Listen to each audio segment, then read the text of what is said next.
साधु की बेटी। बहुत समय पहले की बात है। एक साधु अपनी पत्नी के साथ नदी के तट पर रहता था। उन दोनों की कोई संतान नहीं थी। उनकी बड़ी इच्छा थी कि कम से कम एक संतान उनके यहाँ जरूर हो। एक दिन साधु जब तपस्या में लीन था, तभी एक चील ने अपने पंजे में फंसी एक चूहिया उसके ऊपर गिरा दी। साधु ने उस चूहिया को घर ले जाने का निश्चय किया, लेकिन उससे पहले उसने उसे एक लड़की में बदल दिया। उस लड़की को देखकर साधु की पत्नी ने पूछा, कौन है ये? इसे कहाँ से लाए हो? साधु ने पत्नी को पूरी बात बताई। उसकी पत्नी बहुत प्रसन्न हुई और वह बोली, तुमने उसे जीवन दिया है, इसलिए तुम ही उसके पिता हुए। इस तरह मैं भी उसकी माँ हुई। हमारे यहाँ कोई संतान नहीं थी, इसलिए भगवान ने इसे हमारे पास भेजा है। जल्द ही वह बच्ची एक सुंदर युवती बन गई। जब वह 16 साल की हुई तो साधु और उसकी पत्नी ने उसका विवाह करने का निश्चय किया। साधु ने सूर्य देवता का आह्वान किया। जब सूर्य देवता उसके सामने आए तो साधु ने उनसे उसकी बेटी से विवाह करने का अनुरोध किया। हालांकि लड़की को यह विचार अच्छा नहीं लगा और उसने कह दिया, क्षमा कीजिए, लेकिन मैं सूर्य देवता से विवाह नहीं कर सकती क्योंकि वह बहुत गर्म है।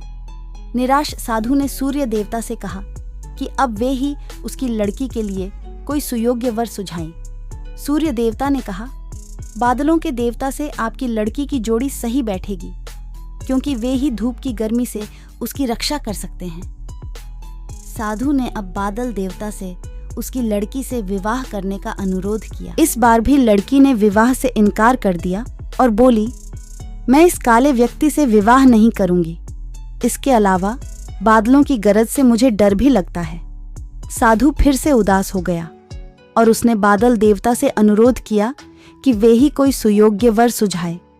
बादल देवता ने कहा, पवन देवता के साथ इसकी जोड़ी अच्छी रहेगी क्योंकि वे आसानी से मुझे उड़ा सकते हैं। साधु ने अब पवन देवता से विवाह का अनुरोध किया। इस बार भी लड़की ने विवाह से इनकार कर दिया और बोली, मैं ऐसे अस्थिर व्यक्ति से विवाह नहीं कर सकती जो हर समय यहाँ वहाँ उड़ता रहता हो। साधु काफी परेशान हो गया। साधु ने पवन देवता से ही कोई सुयोग्य वर सुझाने को कहा।